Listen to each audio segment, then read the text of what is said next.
श्रीशैलेशदयापात्रं दीभक्त्यादिगुणार्णवं यतीन्द्रप्रवणं वन्दे रम्यजामातरं मुनिम्। मञ्जुप्रवालमृदुलो मम पापिनोऽपि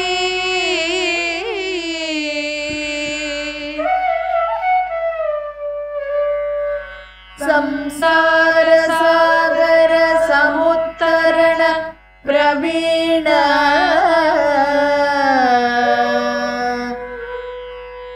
सौम्योपयतु मुनिवर्य सुशील भोग्य स्वामिन् त्वदीय चरणौ शरणं प्रपद्ये।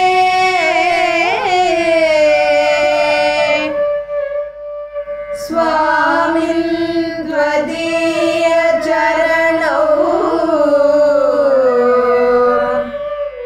शरणं प्रपद्ये।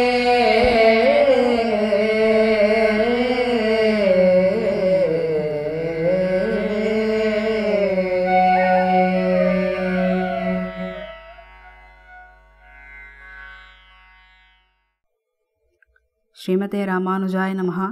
ஸ்ரீமத்வரவரமுனைய நமஹ. ஆச்சாரிய பௌத்திரரான அபிராம வராச்சார் என்கின்ற ஜீயர் நாயனார் அவர் அருளி செய்த சௌமியோபயம் திருமுனி பிரபத்தி நேற்றைய தினம் 9வது ஸ்லோகம் பார்த்து முடித்தோம். மணவாள மாமுனிகளுடைய திருவடி எவ்வளோ மிருதுவானது, எவ்வளோ கோமளமானது அப்படிங்கிறதையெல்லாம் பார்த்து முடித்தோம். இன்றைய தினம் 10வது ஸ்லோகம் அனுபவிக்க இருக்கிறோம். இந்த 10வது ஸ்லோகத்தில் மணவாள மாமுனிகளுடைய திருவடிகள் நம்மளை எப்படி இந்த சம்சாரத்துலேருந்து உஜ்ஜீவனம் பண்ணுறது அப்படிங்கிறத கொடுக்குறார். மஞ்சு பிரவால மிருதுலௌ, மாமுனிகளுடைய திருவடி எப்படி இருக்குங்கிறது மஞ்சு பிரவால மிருதுலௌ அப்படிங்கிறார். பிரவாளம் அப்படின்னாக்கா அழகியதான சிவந்த பவழம். இந்த பவழம்னு சொல்கிறோம்ல, அதுதான் பிரவாளம். நவரத்னங்களில் ஒன்று இந்த பவழம் அப்படிங்கிறது. அது எப்படி செக்கச்செவேல்னு செவன்னு இருக்குமோ அதுபோல் மணவாள மாமுனிகளுடைய திருவடி தாமரைகள் ஜவன்னு இருக்கான். அப்படி கோமளமான ஒரு திருமேனி, அதில் இப்படி செவந்த 2 திருவடிகள்.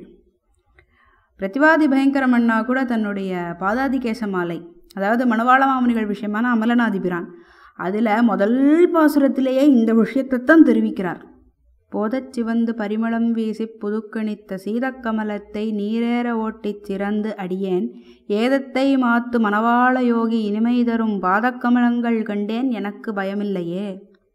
இந்த பிரவாள அப்படிங்கிறது தான் இந்த போதச்சிவந்த.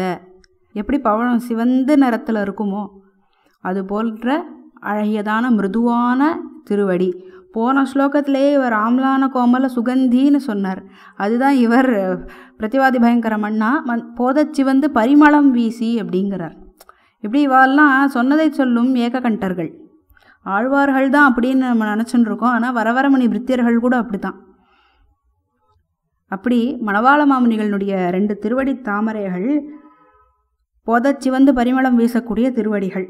அது என்ன பண்ணுறது அப்படின்னாக்கா, மம பாபினோபி சம்சார சாகர சமுத்தரண பிரவீண. ஜீயர்நாயனார் சொல்லிக்கிறார், இது நமக்கும் பொருந்தும்.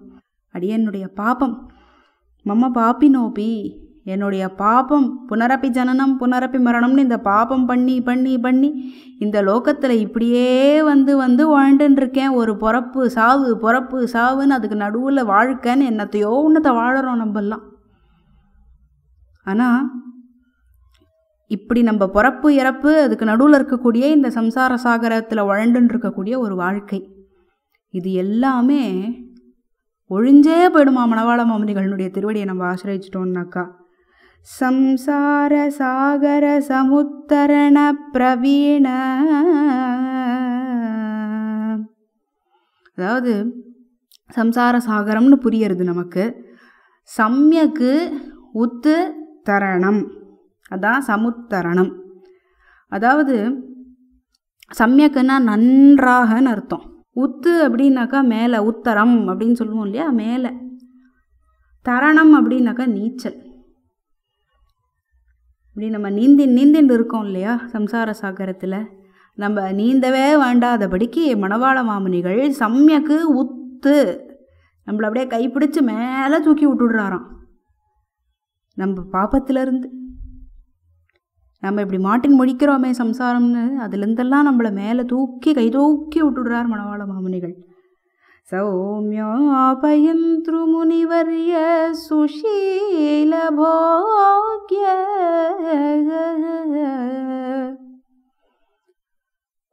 அவருடைய 2 திருவடி தாமரைகள் எல்லாராலையும் அனுபவிக்கப்பட்ட திருவடி தாமரைகள். அதுதான் இந்த சௌமியோபயம் திருமுனிவரே சுஷீல போக்ய.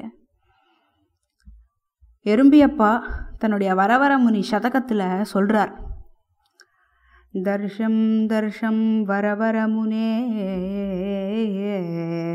திவ்யமங்கிரித்வயம் தே நித்யம் மஜ்ஜன் அமிர்த ஜலதௌ நிஸ்தரேயம் பவாப்திம்.